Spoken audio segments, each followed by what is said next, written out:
Sanibonani, igama lami nguPinky Shinga.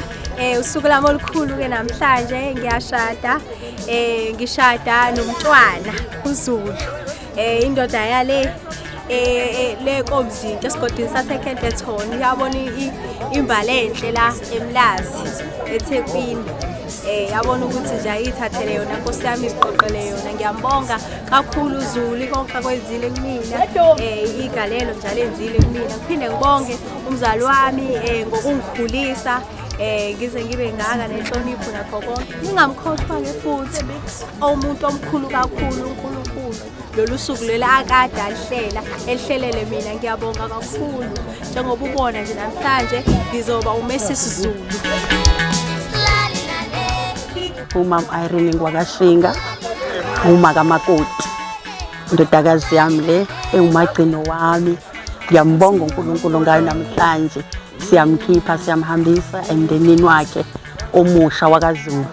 Nginethemba lokuthi bazomphatha kahle ngoba nabo bayibonela nje ukuthi umntwana ubephatheke kahle ekhaya. Ngiyambonga kakhulu uNkulunkulu ngale ndlela abenze ngayo luze lifikile lolu suku. Okuningi nje anginamazwi amaningi ngehluleka na ukubonga uNkulunkulu ngendlela ekuyiyona. Umntwana wami ngiyamthanda kakhulu, ngiyathemba ukuthi umkhwenyana uzomphatha kahle. Ngale kwalokho makhona inkinga obhekana nazo, uthatha umntanami uze kumina abantu abami nobabili ngiyanithanda. Sikulungisa udaba. Hayi isibhaqo baba ngiyaxolisa. Ngiyacela nje ungisize ungiphathele kahle yena futhi ke bani ngikwethembile ngendlela owenze ngayo. Ngiyakholwa ukuthi uzomphatha kahle. Amen.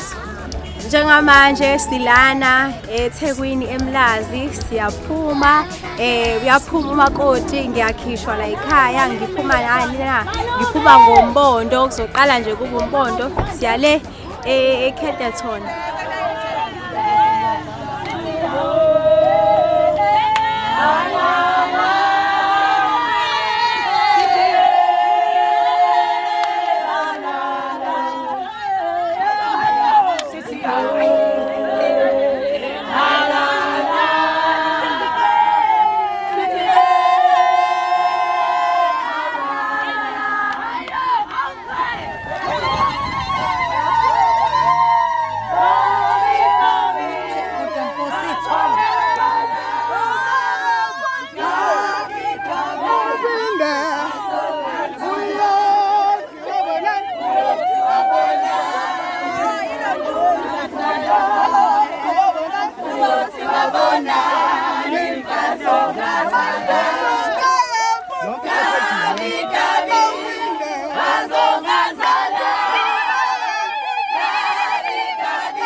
Njengamanje sesifikile-ke eKentetoni njengoba ubona nje sibahle sikhalafuli sithwele ngilethele umamezala wami izipho.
Aso kulpasi lama orange.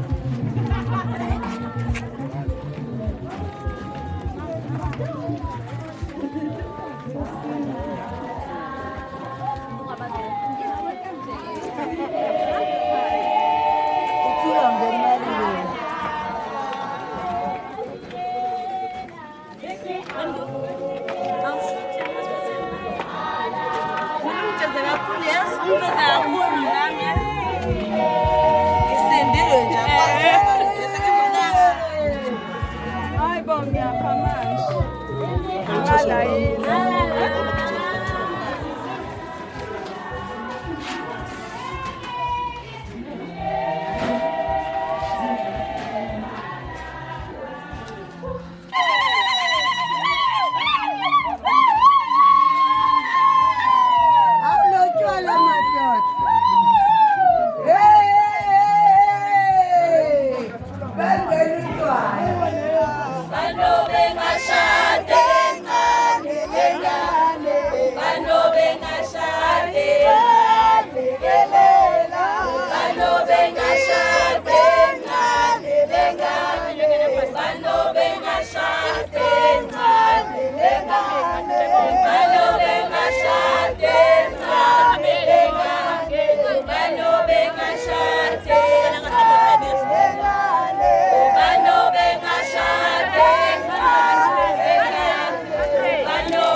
Fihlani makoti. Fihlani.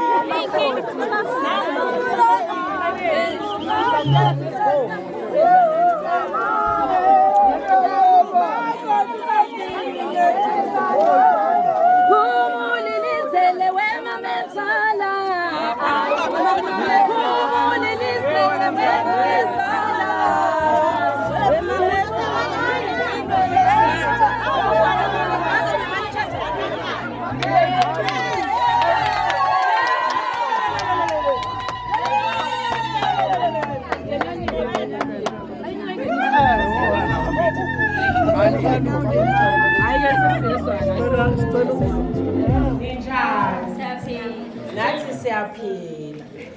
Besacela umuzi usunako tuze ngubani. Ngozakhele.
Sumisa nkosikazi.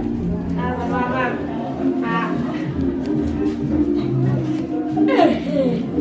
Sabele.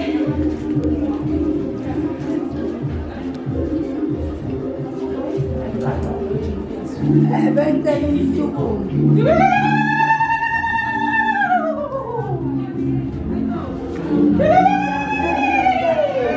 Siyabonga.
Besisacela umkhongi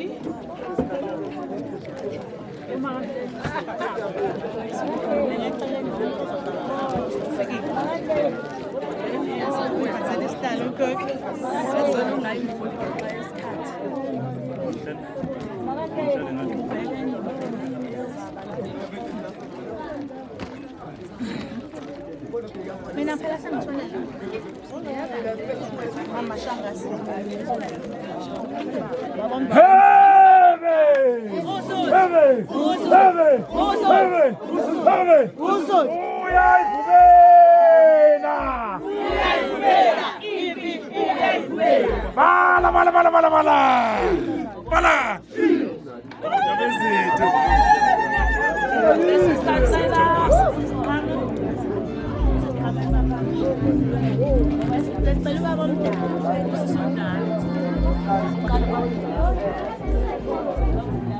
Come now.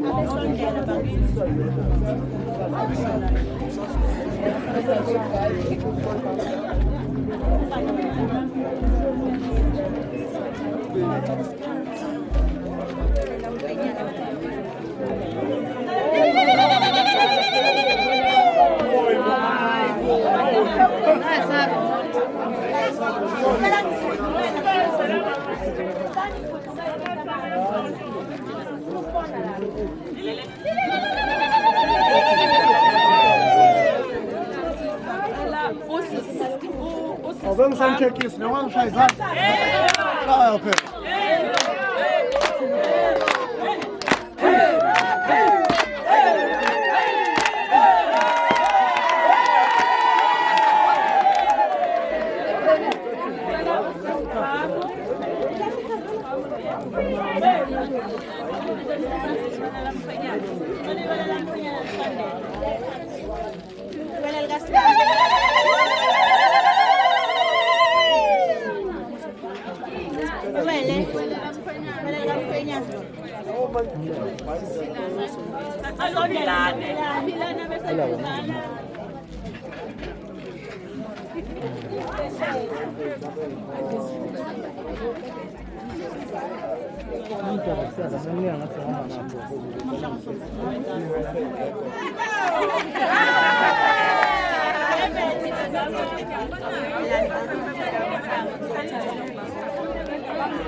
Sicela umama kaMkhwenyana.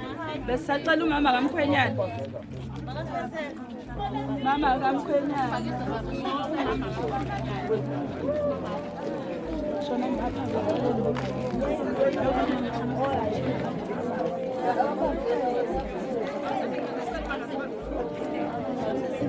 Umamshana. Umamshana. Sicela beka umama kaMkhwenyana.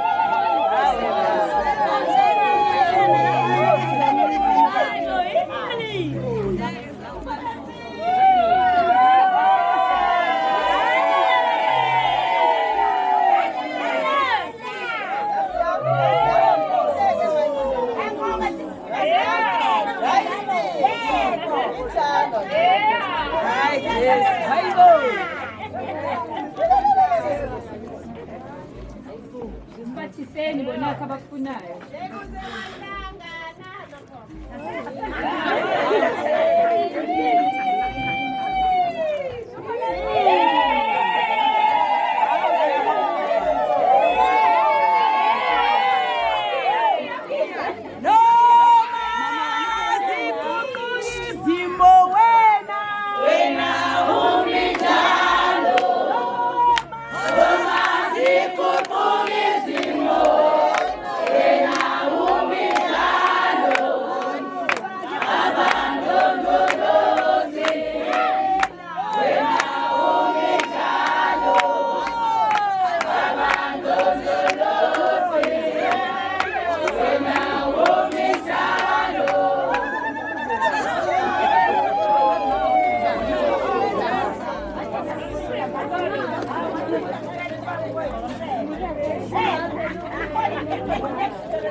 First place about myself.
Go.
etafuleni.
Hallelujah. Amen. Hallelujah. Amen. Hallelujah.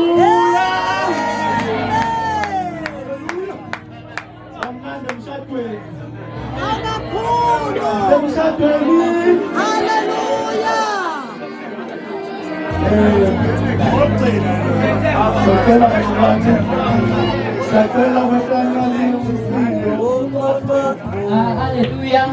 Sicela nje engakaqali umfundisi ubaba uZulu eze ngaphambili ukuzosibukelela zonke ihambeni azosibukela azoswelcome la ekhaya. Amen. Abantwana benkosi abakhona ngaphakathi. Izindlu zonke ekhona ngaphakathi zaseNdlunkulu. Ubukhosi bendawo. Izinduna zenhlabathi. Izinduna zensizwa mazikhona iphoyisa lenkosi. Umndeni washinga wonke izindlu zonke zabashinga ukuhlukana kwazo. Ubukhosi bawashinga mabukhona ngaphakathi. Abefundisi, amakhansela uma ekhona ngaphakathi nabo bonke abenza umsebenzi noma abanike umsebenzi noma bawenza emphakathini noma bawenza emsebenzini lapho besebenza khona. Ngokujuntshwa umndeni ngimncane kodwa bekhona abantwana abadala kunami nabangizala abakhona ngaphakathi kodwa babe sebengithuma ingane ke iyayithunge noma yikubi futhi yenze lokho esikutshelwe khona. Ngokuthunywa ke ngumndeni wakwaZulu uthi angudlulisele ukwamukela bonke abantu abakhona la ngaphakathi abathe bashiya zonke izinto zabo ebade bezenza ezibalulekile bakhetha ukuza kulo mcimbi womntwana uZakhele nomlobokazi uMashinga, ngeke ngize ngimbize ngegama kodwa useUmashinga noma sizodwa kaShinga njengoba eseganela ekhaya umntwana. Njengoba nje ngithi umntwana uZakhele omunye uzothanda umhloniphi ngimbiza ngegama, cha mase ngithe umntwana usibanibani msuke sengikwenze konke. Siyacela-ke nina besilo ukuthi sibambisane, kukhona konke okuzokwenzeka. Inkonzo izoqala, socela nje ukubambisana. Sixolise ekudileni kwezinto, vele isikhathi esiningi-ke makusuke kunomshado kuyaye kungabi lo 100% osuke ufuna. Kukhona lokho okuncane okuwamathize thize-ke ukubamboyeka. Sifisa ukuxolisa-ke nalapho kakhulu lapho kwenzeke khona, kodwa-ke ukonke nje sisacela ukubambisana. Uma usuzizwa ukuthi mhlambe into iyanyuka le onayo ngaphakathi kuwe, ngiyacela ukuthi mhlambe uvele uphumele lapha yangaphandle, ungaze wone umcimbi womntwana, ngoba mase leyo nto yakhe iphakama la ngaphakathi kuney'nyosi la ekhaya. Mangingayovula umnyango wazo zize kuwe, zingavele zikwenza into engingayazi. Mina bendlovu ngiyacela-ke ukudedela-ke kumphathi wohlelo luqhubeke lonke uhlelo luzolufuna ekugcineni. Siyathokoza kakhulu. Siyabonga yena wendlovu.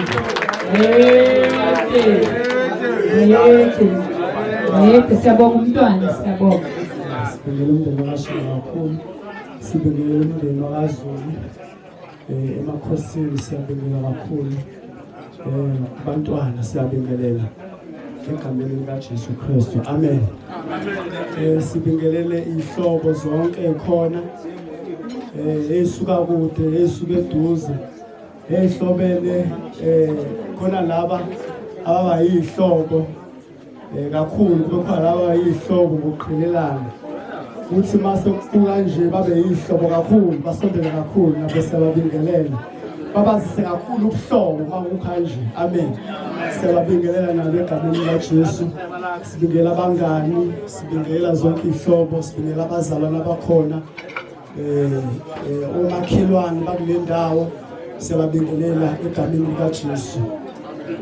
Bese ngibingelela osingaye namhlanje, abasebahle bazalwane osingaye. Ngiyazi ababona lutho bazalwane, ababona nje bembeni, ababona lutho nje.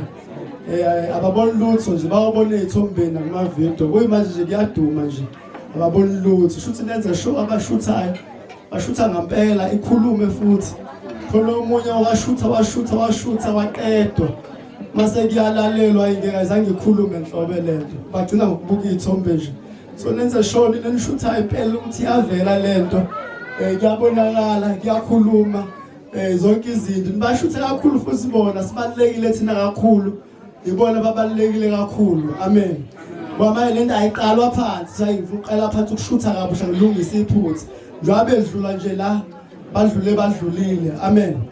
So shuthi nenze sure ukuthi zonke into iphuma kahle ngendlela yakhona. Siyabingelela kakhulu-ke abantu bami, siyambonga kakhulu uNkulunkulu lokwakwenzile ukuthi nihambe ngalolu hambo nize nifike la, alulula lolu hambo niqalile, lihlula abantu abaningi.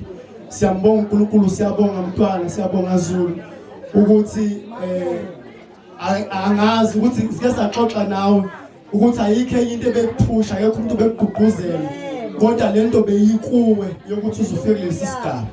Futhi kuyabonakala abanye abantu mekwaqala nje waba nezingane uvela hlala khululeke, kube ngathi sekuphelelisiwe kanti akuphelele, amen. Siyabonga kakhulu, siyambonga futhi kakhulu uNkulunkulu ukuthi wena ubonile ukuthi akukuhle ukuthi ungaphelelisi, usabe umuzi wakaShinga, uhloniphe umuzi wakaShinga. Shayini izandla ezinkulu bazalwane, sishayele umntwana izolo, amen. Ngenxa yesikhathi sethu bazalwane, angizoba mude, ngizoba mfishane. Ngicela sibambisane kakhulu kulo mcimbi esiwenzayo ukuthi usheshe uphele, kuqhutsheke kube khona nezinye izikhulumi ngoba kude abanye la besuka khona. But the time kuba khona umsindo, khona abaxoxayo besiphazamisa, kuzodileya kakhulu, amen. So siyacela kakhulu ukuthi sibambisaneni nokuthi nje into yomunye umuntu uyihloniphe, njengaloko nama sekwenziwa kuwena uyothanda ukuthi into yakhe ihambe kahle. Amen. So ngifisa sike sivule izwi kaNkuluNkulu oqala ngikhulume ngalo bese kuyimande ngibasukumisa and then sengibashadisa. Kunezi bazalwane kakhulukazi ebengifisa ukukhuluma ngalo eliqondene kakhulukazi nathi namadoda. Yaphoxeka kakhulu amadoda afuna ukuhamba izinto. Awabi khona semshadweni, akabi khona senkonzweni, kodwa abakhona makusemngcwabeni nakhona gcine bathuneni lapha akafuna ukusondela la. Kanti into enkulu bazalwane kakhulu bekubalekile ukuthi indoda izwi kaNkuluNkulu, indoda yazi ukuthi uNkulunkulu uthini. Ngifuna ukusho lento namhlanje uthi uNkulunkulu uKristu uyinhloko yamadoda wonke. Ngiyazi bazalwane, uKristu shuthi uJesu uyinhloko yamadoda wonke. Akunandaba ukuthi wena uthi unabakini unalo uyinsizwa iphelele, kodwa uKristu uthi yena uyinhloko yamadoda wonke. Liqhubeke bazalwane bese kithi ke indoda lesithandayo thina madoda, indoda iyinhloko yomfazi yonkosikazi iyinhloko yomfazi noma iyinhloko yonkosikazi. Indoda sithanda kakhulu ukusho ukuthi ngiyinhloko la ekhaya, ngiyinhloko la ekhaya. Uthi awuzokhuluma kanje ngoba njani yimini inhloko, angagcini wena ngoba njani yimini inhloko. Akwazi ukuthi ungayinhloko kodwa ingabi khona wena yakhe inhloko. Yazalozalana, akwazi ukuthi wena ungakhona umuntu oyinhloko lo wesifazane, wena ungabi nenhloko. Lithi zikaNkulunkulu ke, lithi zikaNkulunkulu ke indoda iyinhloko yowesifazane, bese kuthi uKristu abe yinhloko yendoda, bese kuthi uKristu yena abe yinhloko kaNkulunkulu. Nyazi umuntu ongenayo inhloko uNkulunkulu, kodwa indoda inenhloko ewuKristu Jesu, bese unkosikazi abe nenhloko kuyindoda. Yazalozalana.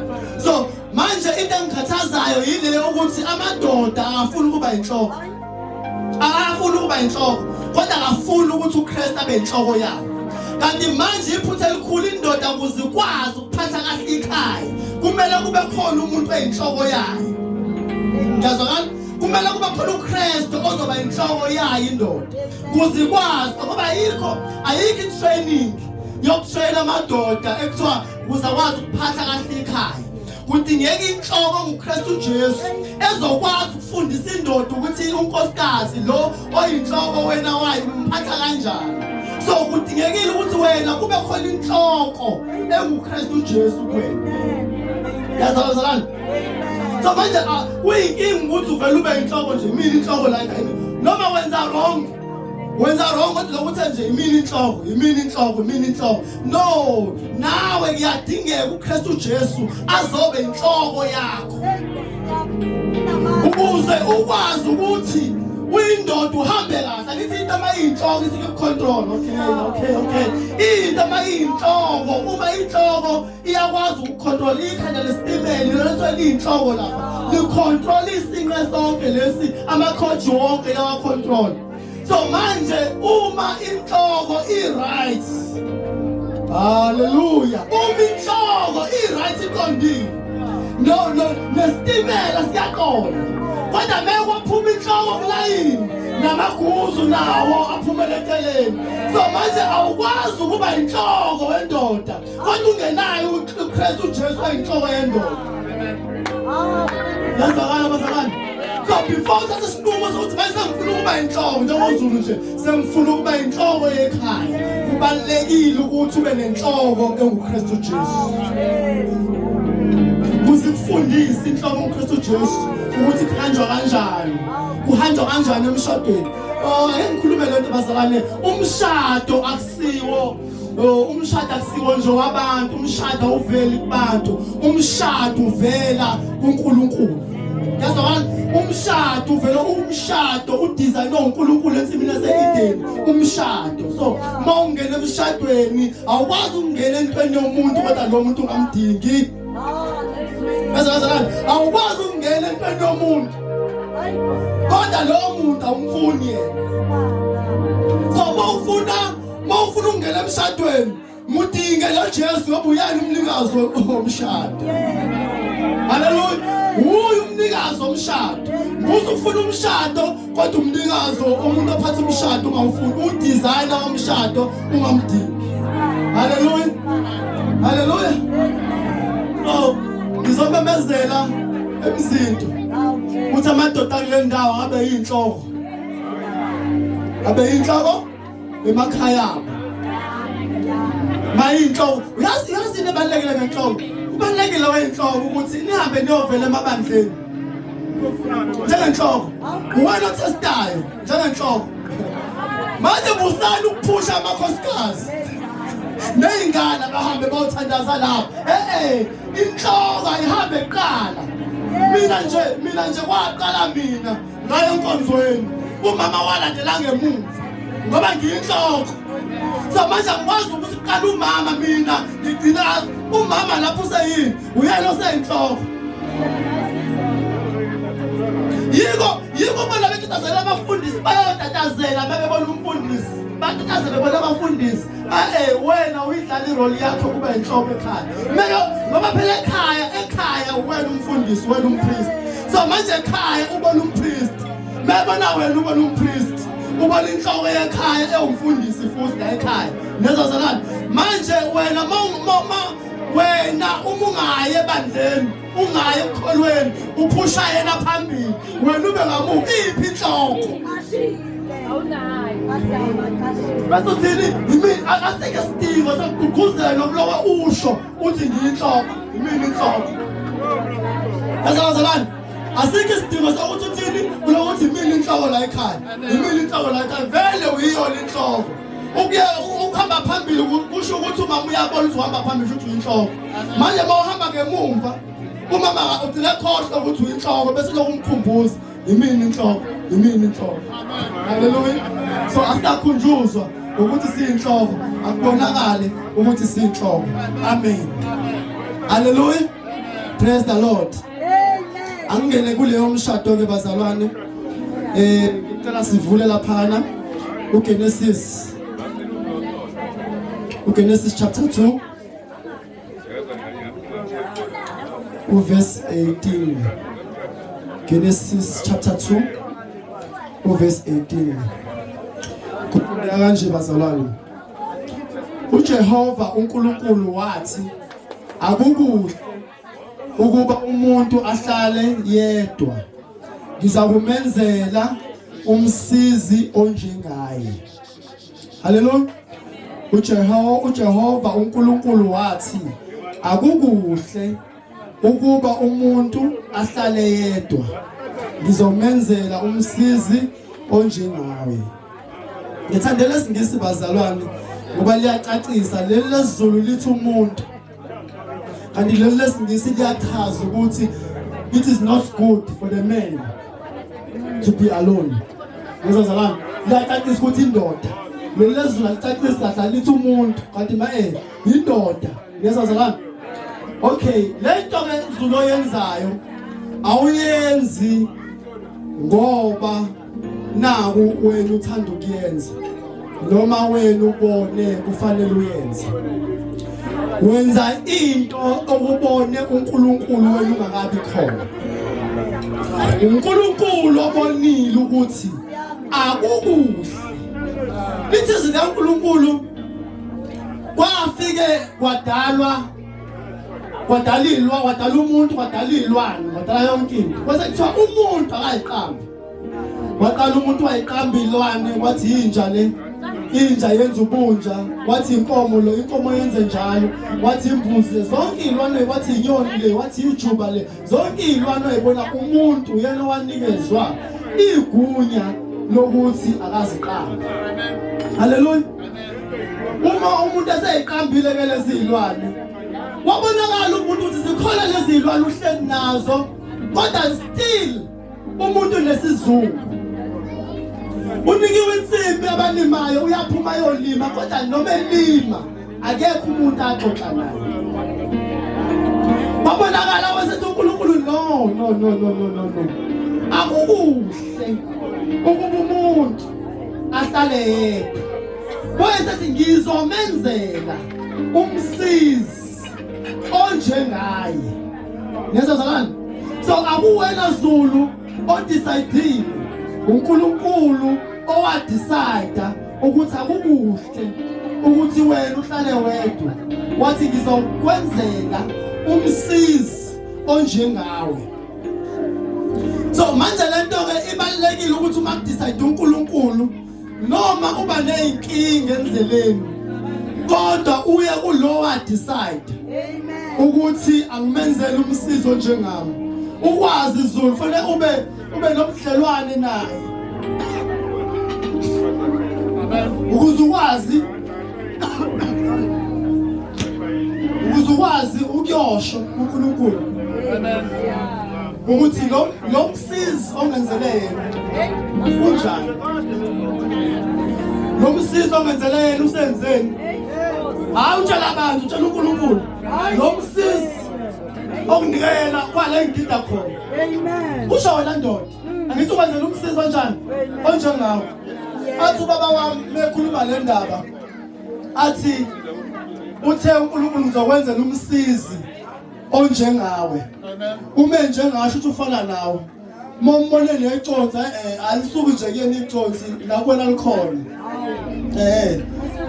la kwena likhona nje hayi ngoba lisuka kwena mhlawumbe kuyena usubona ngathi likhulu kodwa nakwena ikhona ingcosana yeconzi ngoba ukwenzela umsizi onjani onjengawe mombone ehlupha nawe khona la uhlupha khona ukwenzela umsizi onjani onjengawe ngiyafana futhi kunabanye abantu okubona isimanga nje ubona umangaliso kaNkulunkulu beshadile ubona sebefana ngiyalibona lonto befana nje ngokubukeka naba beyabukana ukuthi bayafana yini sebeyabukana ukuthi bayafana yini ngibona umakoti ethi Jeff kuZulu uyambuka ukuthi ngabe useyafana namaye sekhona inthwebo ngiyabona bazalana ikhona inthwebo uzobona nje kule manje futhi smooth kanje angabona ukuthi ayi icopy yami manje amen bazalana ngizomenzela umsizi onjengawo so umsizi uzokulekelela Zulu la uhluleka khona nibona bazalwana ukuthi kube khona la senza khona izinto sinabantu besilisa singanaki aqhamuka umsizi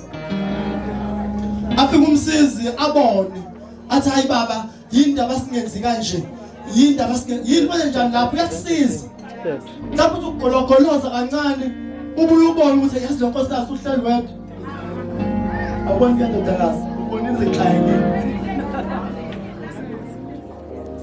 ngizokubuza Zulu okay ngicela ukubuza ukhona yini olethe umakoti okuyena omnikelile omlethe nje la aphakame simbone umakoti uvela wathi nje hayi sengiyoshada mina ngiyahamba manje nje nangenza khona into enjani nje nangeze ngizobona into engizozenzayo phela benza njalo basibhekimeli abantu bezibhekimeli ukhona yini okashinga okuye omnikezele umakoti aphakame nje simbone ukuthi ungakuphi uphakame asishayine izandla enkulu bazalwane haleluya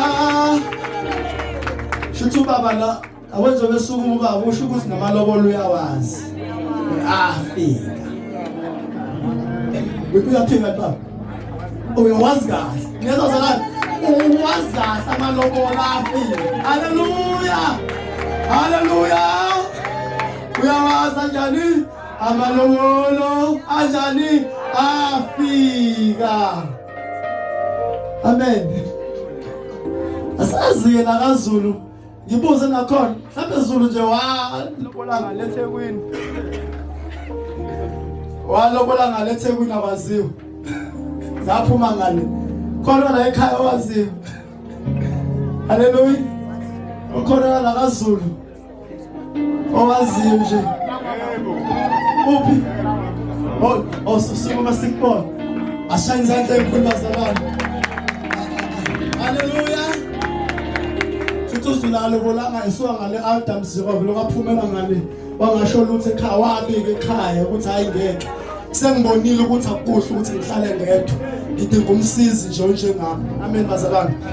Siyabonga kakhulu ke bazalwane egameni lika Jesu Kristu. Uyena lo baba. Uyena lo ombona. Hayi futhi yakwazi uyibona phakathi impela uyena kodwa. Ungambula. Akafisi lapho kumbula uyena.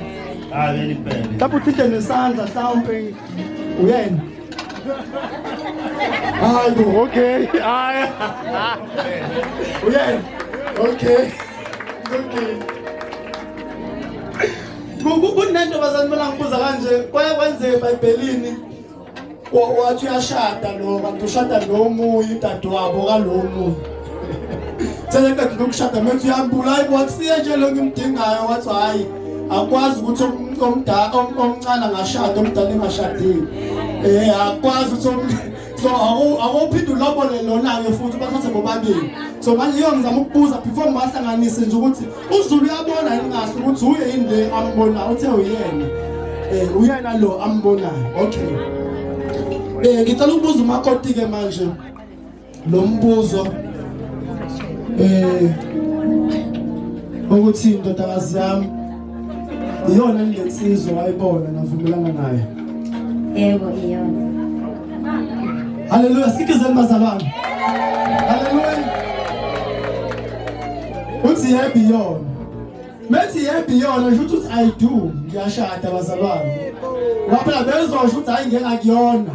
Ngiyazazalana. Futhi uyayivuma lensizwa ukuthi hayi iyona lensizwa sabonana naye. And then savumelana naye. Amen. So into ethi yasheshana bazalwane sekuyalunga.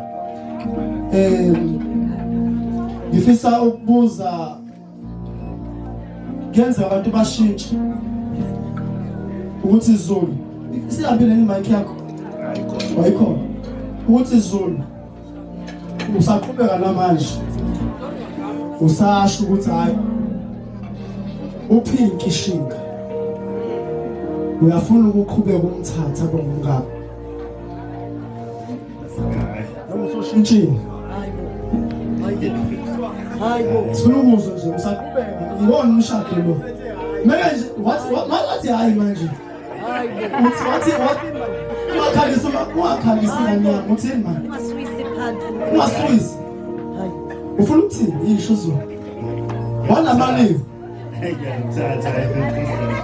uyamthatha unkosikazi. Hallelujah. Ndodakazi Pinki Shinga unomusa le. Amen nomusa. Sibona amanye namhlanje. Pinki nomusa Shinga. Hayi usushintsha umqondo. Mhlawumbe usuthe wathi yabuka wathi hayi ngeke. Khona into esengayishintsha la. Angisaboni kahle. Emuhlanzu maphela. Iyona insizwa usavuma ukuyithatha yafuna ukunana emshadweni. Uyambuka ukuthi yebo bashikizeni bazalwane kakhulu. Shaya izandla. Hallelujah. Bazalwane sizocela ring. Sicela ring. Ngathi akhohlakele. Alekhi ibhawodi lemoto ethize. Kichinisani ibhawodi. Ngathi amaringa wekho.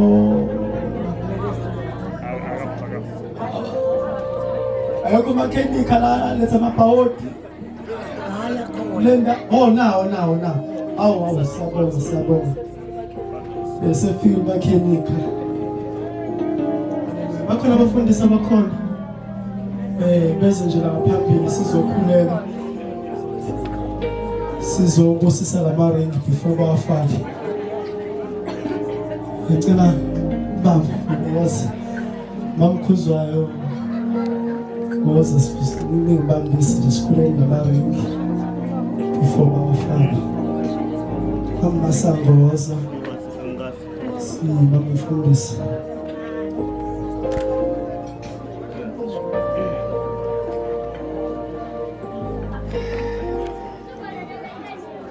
sikhuleni namaringi abafana isimboli kuNkulunkulu wethu engcwele ubonakale baba wethu namandla Santa Jesu Kristu waseNazaretha Mosaka abe isimboli umshado wakho ukubonakala nkosana ukuthi omunye nomunye unesithembiso komunye baba wethu namandla wonke ukuthi nkosana bakhumbule mayebamba mayebuka Yes, Lord.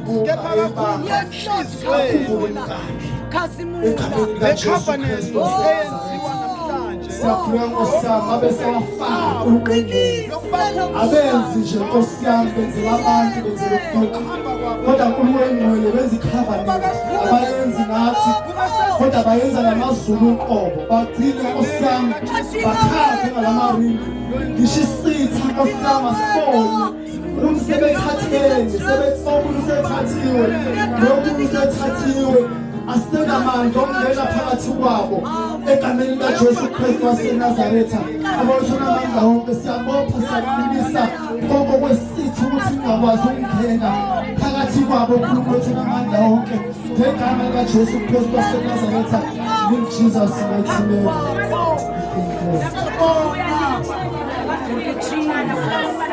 Siyabonga. Hallelujah. Umsindo bazalwane, umsindo. Bazalwane umsindo. Hayi siyacela bandla, Siyacela. Siyacela bandla sisekhisele umsindo please. Siyacela. Hawu siyacela msana ukona into yengane bakithi.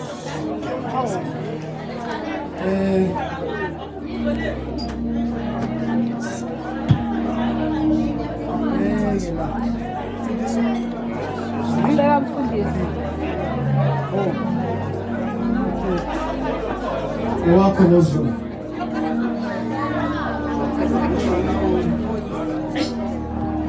Hey, asemahle bazalwane. Hey. Uthi ngibuke ezulu.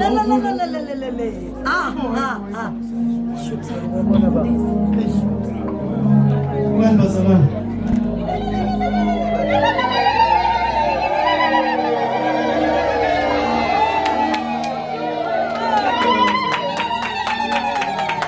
Ayabopha lensizwa namhlanje. Thimo phisindo nasofa stahlala. Hallelujah. Praise the Lord.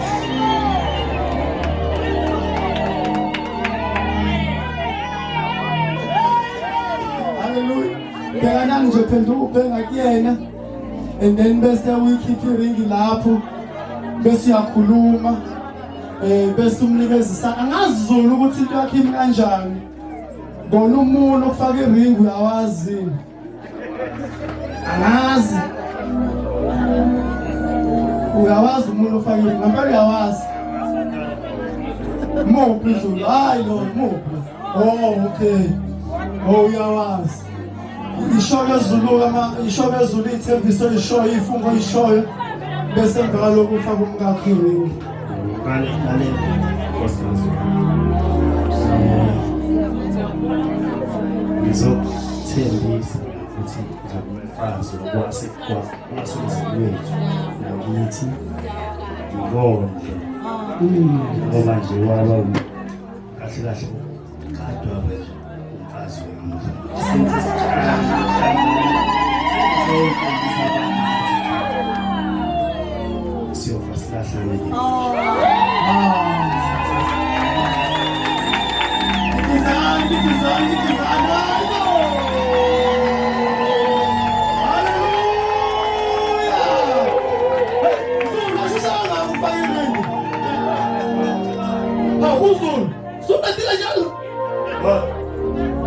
Zulu.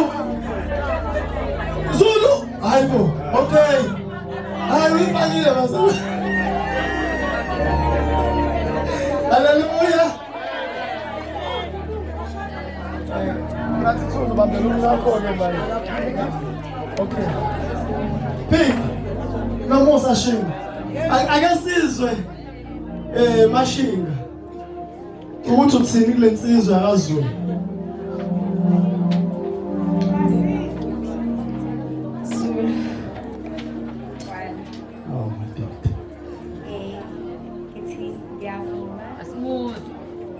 Ngithi ngiyavuma ukuba umfazi wakho, ngiyathembisa ukuhlonipha, ngithande, ngibekezelele khona khona.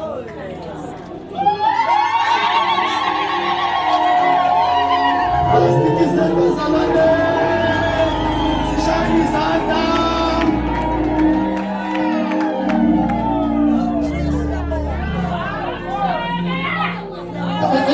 Anibamvezele nje.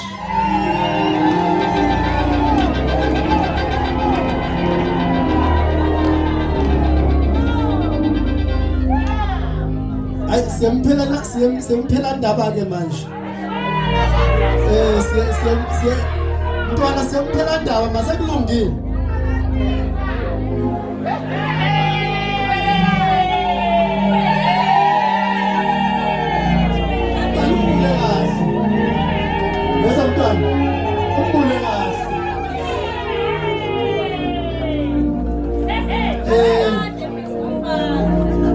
Defisa ngibona defisa ukumbamba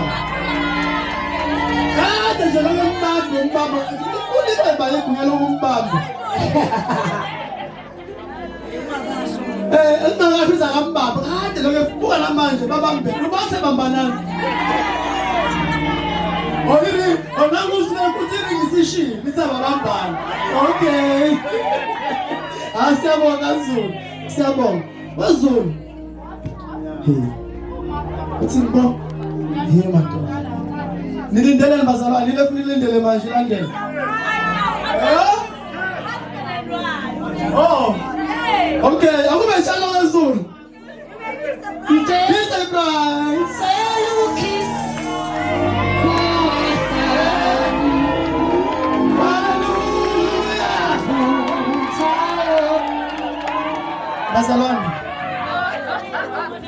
Bazalwane, ngifuna ukumemezela namhlanje.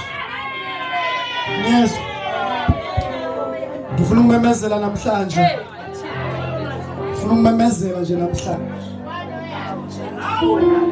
Siwa laba babili. Ngiyeza bazalwane. Laba abanjani? Ababili. Abasemunye. Yes, abasemunye. Ngalokho sebehlanganisiwe uNkulunkulu. Niyazi bazalwane? Sebehlanganisiwe uNkulunkulu. Kuthiwa ke akunamuntu onelungelo lokubahlukanisa. Namhlanje ngiyamemezela phakathi kwenu ukuthi uzakhele Zulu no Pinky no Musa Shinga sebe indoda nonkosikazi asikikizeni sekuzabalunga sithi awo sekuzabalunga sithi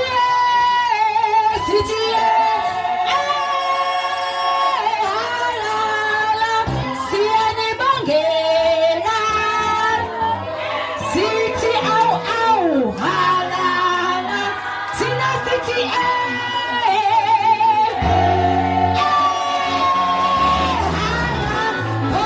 sekuze kwakulungela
ngiyanicela nibashayele ihlombe nikikize.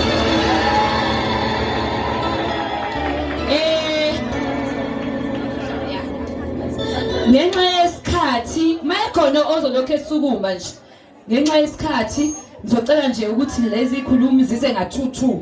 Esokuqala isikhulumi sasesayidini la kaMamkhwenyana sino Mr Cele ese kanye nowakamakoti. Ngiyanibingelela nonke entendeni ngusisi kamakoti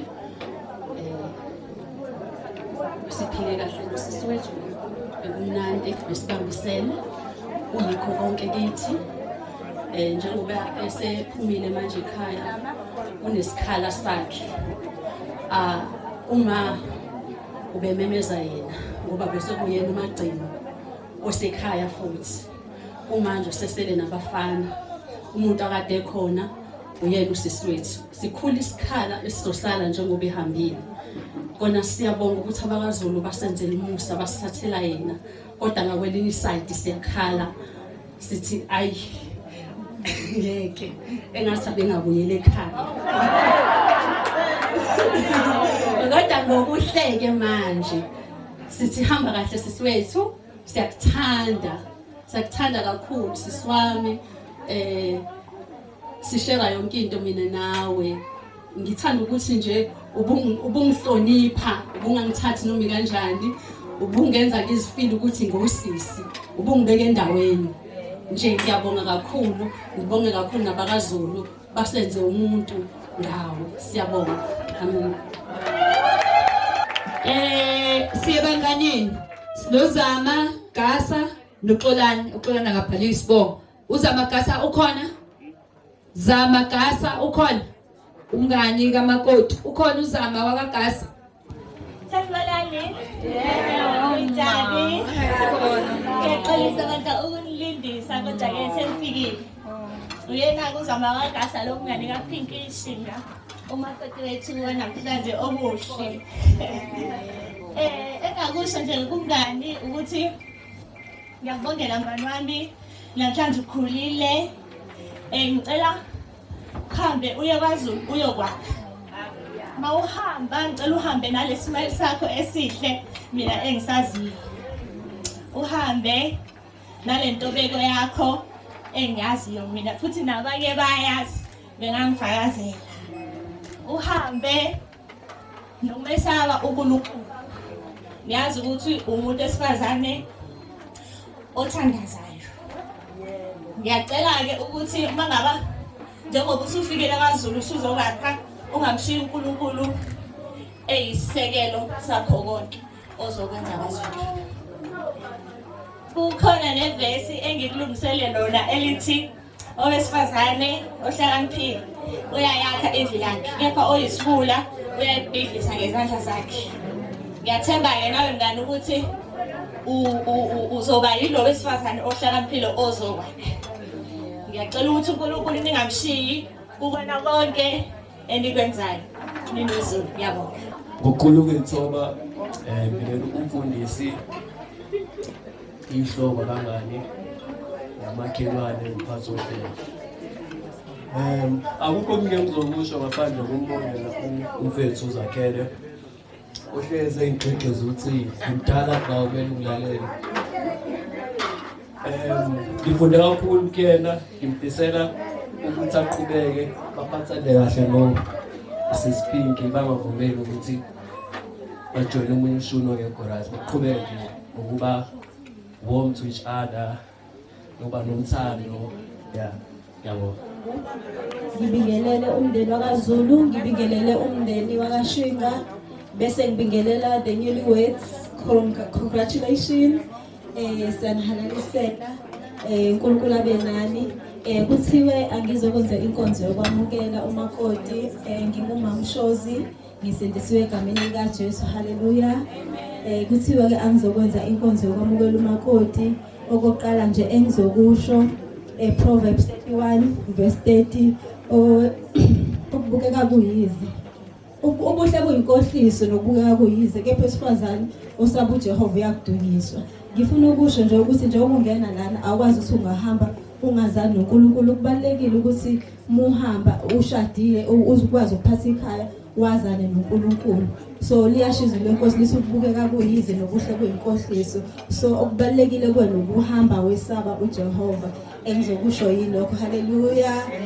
Mase ngithi Ephesians 5 verse 22 to 23 umfundisi uke wayibeka kafishane wathi bafazi thobelana amadoda enu njengoba amadoda eyinhloko yomfazi. Akusho umfundisi bekusho izwi likaNkulunkulu libeka nje kanjalo ukuthi ubaba uyinhloko yakho. Ubaba kumele umhloniphe lithi engathi kukuyo inkosi maliqhubeka. So umntwana ke nje njengoba ewuZulu angazi ukufake mina kahle kahle ngathi ngizoba netiye ngoba ugogo wami wakaZulu. Engathi ngizoshaya kwena kakhulu ngoba ngala vele mina sihlobene naye ngize ugogo wami umntwana uMageba. Haleluya. So ngase faka umuntu oronke. Ngifuna ukusho ukuthi lithi izwi lenkosi bafazi thobelana amadodeni ngoba amadoda ayinhloko eyomfazi. So amadoda njengoba yinhloko yomfazi kumele umthobele kushizwe kaNkulunkulu akusho mina. So kumele umthobele umyeni wakhe engathi kukuyo inkosi. Angithi uyazi ukuthi inkosi iphathwa kanjani. Inkosi awumajine nje ukuthi umuntu umeyinkosi uphathwa kanjani. Naye ubabuZulu fanele umtreat njengenkosi.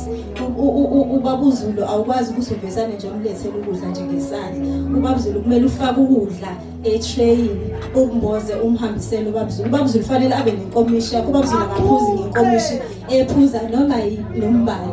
Ngoba phela kuthi noma kuvakashiwe ingane ifike lapha ekhabetheni ithathe noma yiphi inkomishi nobabuZulu aphuza ngayo. UbabuZulu fanele ukwazi ukuthi nayi inkomishi kababuZulu. Abanye bathi uguqe ngisho umhambisele ukudla. UbabuZulu kufanele abe nesihlalo sakhe, akuhlali nombani esihlalweni sakhe. Futhi ngiyajabula ngoba ngathi ngangabona ukuthi lapha ekhaya ngathi kukhona lo sofa lo owodwa. OkababuZulu akuhlali nombani. OkababuZulu angisini simtrisisa kwenkosi lisizwe inkosi engathi kukuyo inkosi. So nomyeni wakho umtrisisa okwenkosi. Umyeni wakho uyamprotecta, umyeni wakho uhamba ukhuluma ngaye indaba zabantu, indaba zakhe kubantu. Umyeni wakho uyaprotecta even emndenini wakho. Mangabe kukhona ukungezwani phakathi kwena ogijima uphindele ekhaya uyosho ukuthi usengenza ukuthi nokuthi umyeni wakho ngoba noma nina sekuxolelene umndeni wakho awudluli. Uthi lokhu lapho ukuthi lona wenza ukuthi enganini yasekhaya. So okunalokho mangabe inkinga zenu zinhlula into eningayenza ukuthi nibikele abaphezulu ebandleni. Nibuyele kumnikazi womshado okunguJesu. Elithi izwi lenkosi kwaphela iwayini elimnandi ekhaya.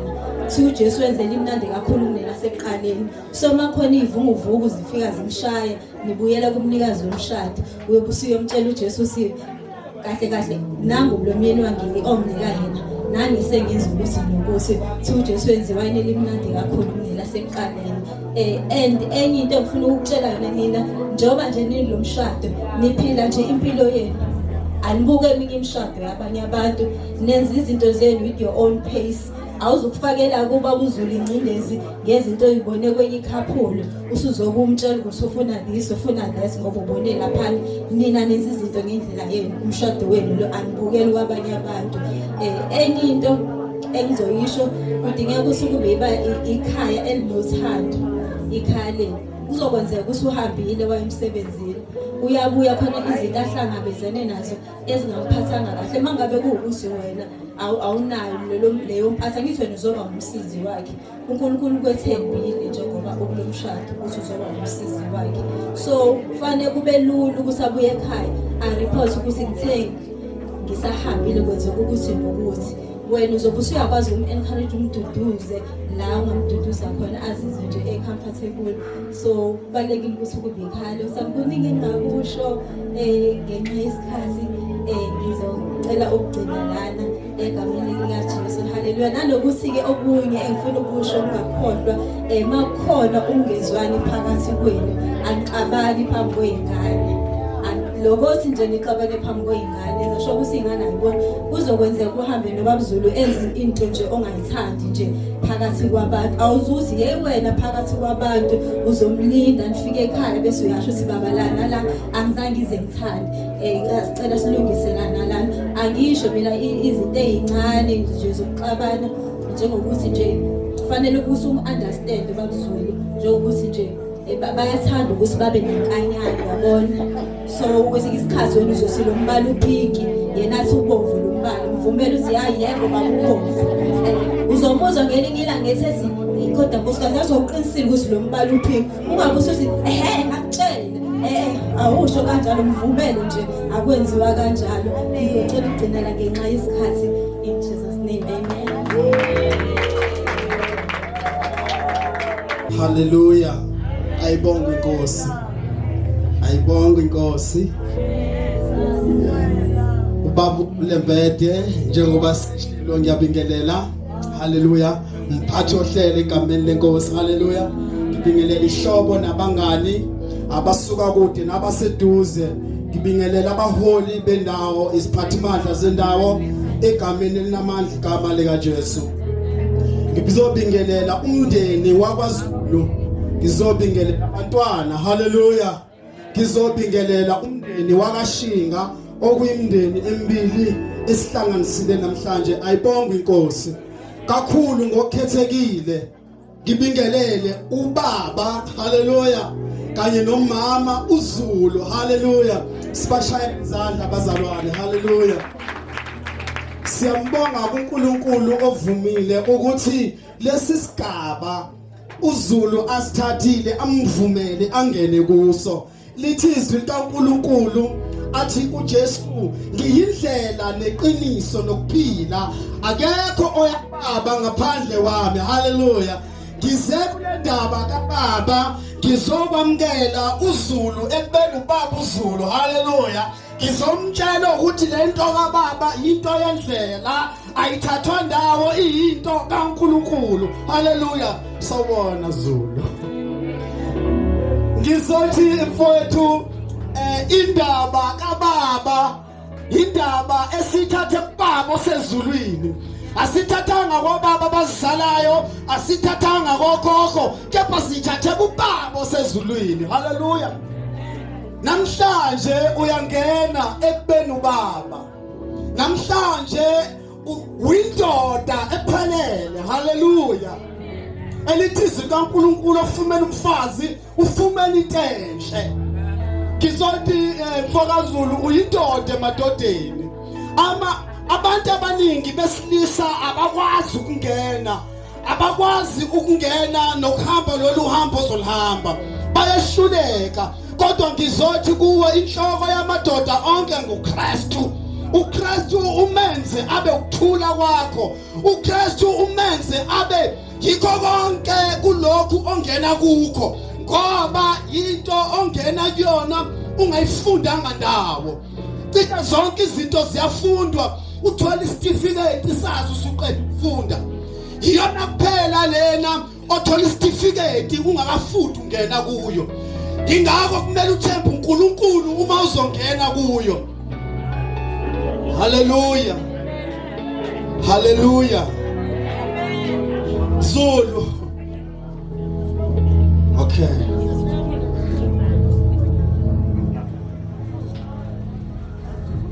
Hayi bangcwele ningadideki sikhuluma noZulu. Hallelujah.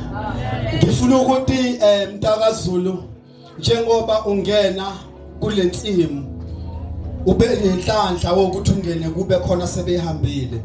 Le nsimu ongena kuyo ayamkelwa kobaba, ayamkelwa kokhokho, ayamkelwa futhi kwabaphansi. Umfundisi ukwasho wathi umshado udizayinwe uNkulunkulu uvela kuNkulunkulu. Ingakho noma namhlanje ushadelwa umashinga kuukuthi awubukanga ukuthi obana abangashadanga ngemuva uzoshada. Uzoshadelwa kodwa uvele washadelwa.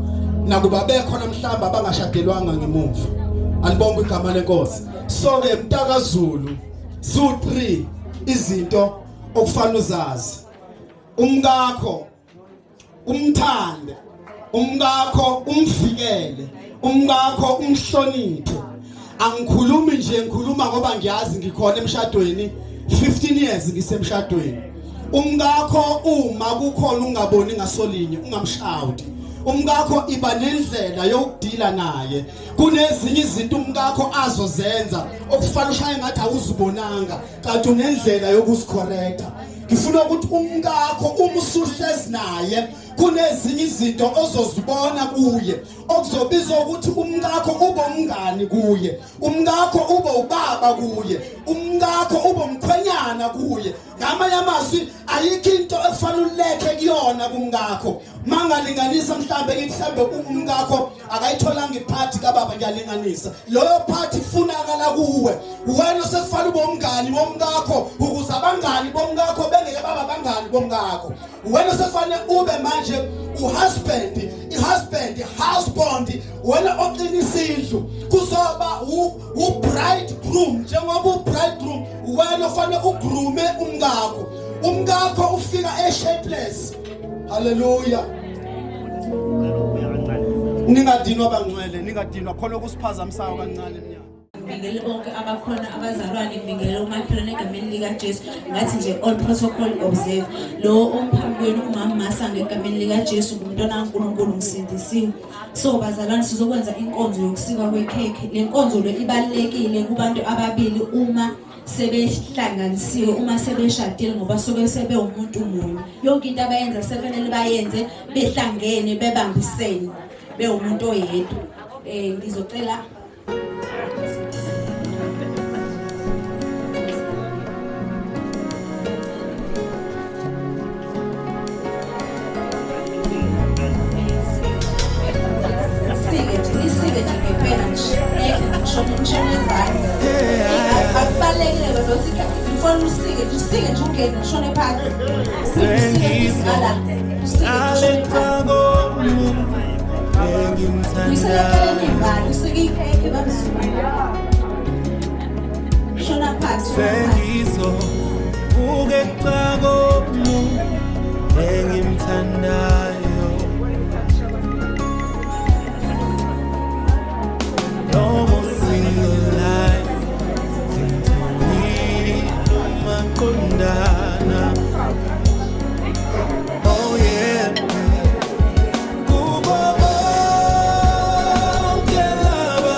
I won't hate anymore.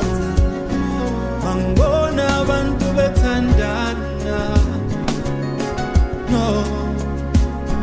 Nami sengiyafana nabo. Phela nami senomathandana.